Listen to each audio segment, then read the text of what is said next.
생물학의 오랜 난제인 천청과 양육의 관점에서 볼 때 당화는 사실 이 두 가지 측면을 모두 포함합니다. 그렉이 언급했던 단당류는 이 당을 만드는 기본 단위이며 대사 경로의 일부이기 때문입니다. 만약 신진대사가 변하면 전구물질과 그 농도도 변하게 됩니다. 물론 효소도 있어야 합니다. 이것이 바로 유전적 요인입니다. 이 전달 과정을 만들기 위해서는 효소가 필요하지만 효소가 있더라도 기질이 없다면 아무 소용이 없습니다.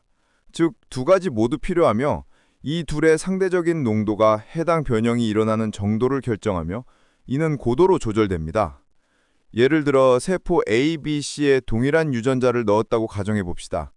유전자 서열은 동일합니다. 부착되는 위치는 유전자에 의해 암호화됩니다.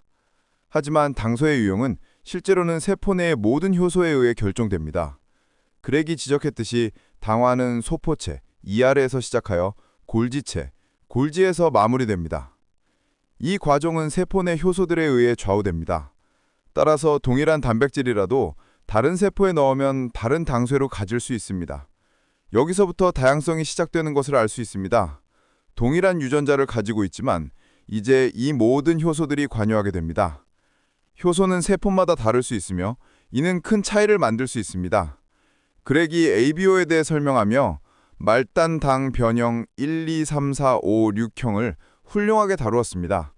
하지만 항체가 특정 구조를 인식하는 방식에 있어서는 그 당이 실제로 무엇에 붙어 있는지가 중요할 수 있습니다. 여기 혈액형 항원을 가질 수 있는 N당쇄와 O당쇄의 예시가 있습니다. 항체가 결합할 때 이 모든 주변 구조가 결합을 방해하거나 혹은 항체 결합 부유의 일부가 될 수 있습니다. 이는 매우 다른 문제입니다.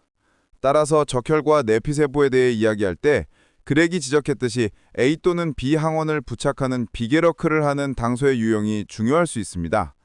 이들은 다르거나 적어도 다를 가능성이 있습니다. 사실 우리는 이에 대해 아직 많이 알지 못합니다. 이전에 논의된 몇몇 연구가 있지만 고성능 질량 분석기를 사용해도 그 구조가 정확히 무엇인지 아직 명확히 파악하지 못했습니다.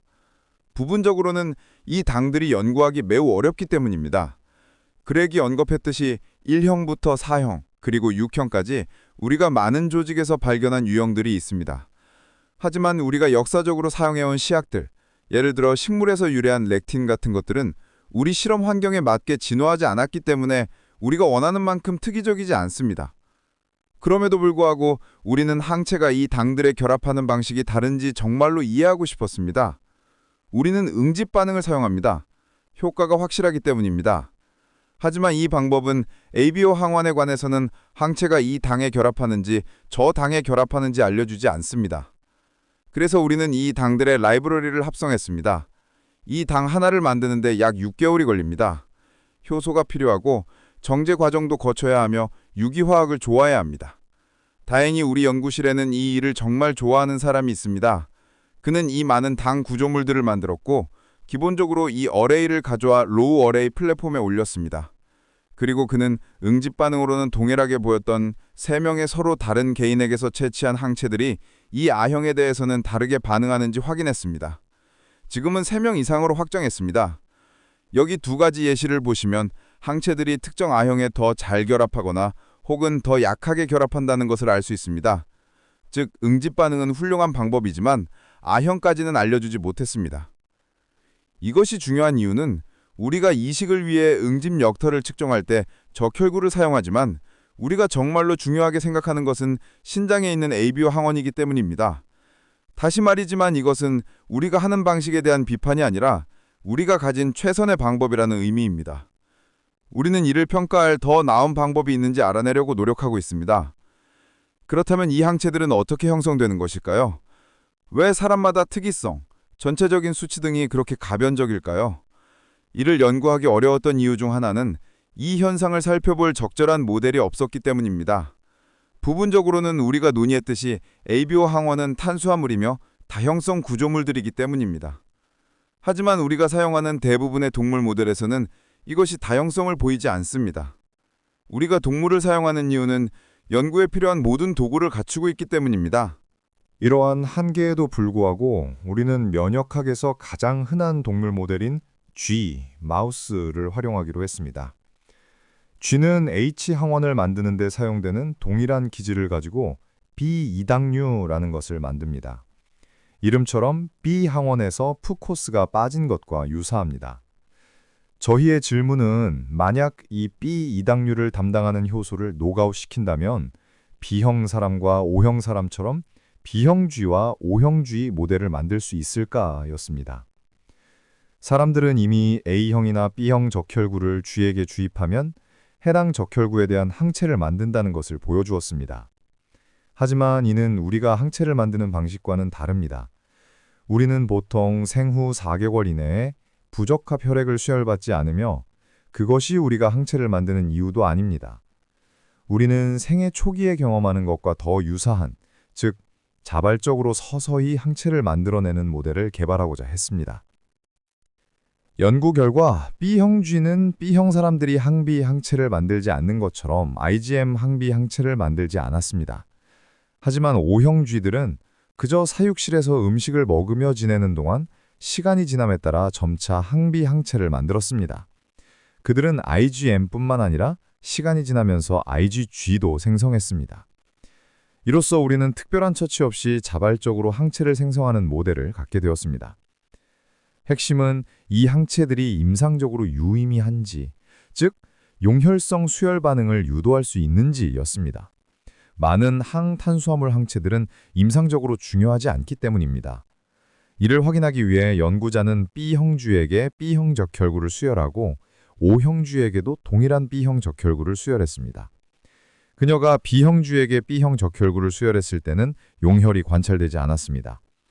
하지만 O형 G에게 동일한 적혈구를 수혈하자 용혈이 관찰되기 시작했습니다. 시간이 지남에 따라 혈정 내 용혈 정도가 감소하는 것으로 보아 소변으로 배출될 수 있음을 시사했습니다.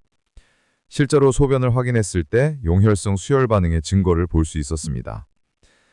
다음으로 이것이 적혈구의 제거, clearance 때문인지 확인하고자 했습니다.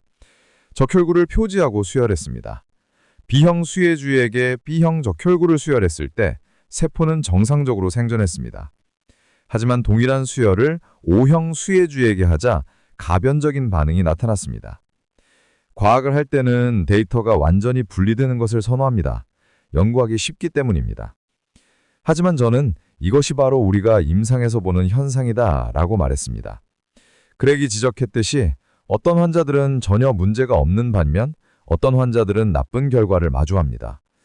불행하게도 우리는 어떤 환자가 좋은 그룹에 속할지 나쁜 그룹에 속할지 확실히 알지 못합니다. 그래서 우리는 위험을 감수하지 않고 ABO 일치 혈액을 수혈합니다. 그녀는 역가를 확인했고 어느 정도 상관관계가 있음을 발견했습니다. 이는 임상에서 보는 것과 비슷합니다. 완벽한 상관관계는 아니지만 용혈과 항체 수지 사이에 약간의 연관성이 있었습니다.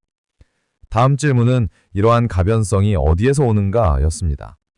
이는 어떤 면에서 매우 깨끗한 시스템이다. 즉, 임상적으로 연구하기 어려운 방식으로 연구할 수 있는 동물 모델이었습니다. 그렉이 지적했듯이 초기 연구들은 미생물이 항체 형성을 자극할 수 있다고 제안했습니다. 하지만 전혀 박테리아가 없는 무균 상태로 사육된 쥐를 이용한 최근 연구에서는 이들의 IgM 수치가 박테리아에 노출된 쥐들과는 다르지 않았습니다. 이는 사람들에게 꽤 놀라운 결과였습니다. 우리는 임상적으로 유의미한 수혈 반응을 모델링하는 매우 특이적인 항체 반응 모델을 가지고 있었습니다. 그래서 우리는 이것을 연구하기로 했습니다. 항체 수치가 높은 엄마 쥐 그룹과 낮은 엄마 쥐 그룹을 나누고 그 새끼들을 항체 수치가 가장 낮은 엄마 쥐에게 위탁 양육했습니다.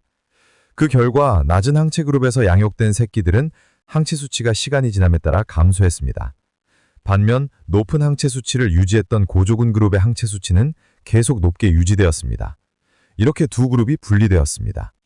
높은 항체 수치 집단은 계속 높게 유지되었고 낮은 항체 집단은 시간이 지남에 따라 거의 검출 불가능한 수준으로 매우 낮아졌습니다.